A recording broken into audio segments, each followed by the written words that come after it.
Okay, this video that you are seeing here like this, in case you don't know what this girl is doing in this video, this girl now is removing the original eyelashes. I mean, the original eyelashes wey God give am, dey put artificial one.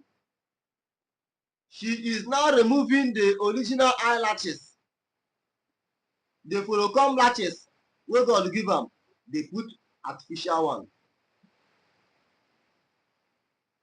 What if something happen to her? What if this thing now go wrong now and something happen to her? Girls are never contented with what they have, no matter what. God created you in his own image and beautify you in his own image and likeness. But you choose to blame God for creating you the way he choose to create you. You are now doing otherwise. Now, this one that you are putting now,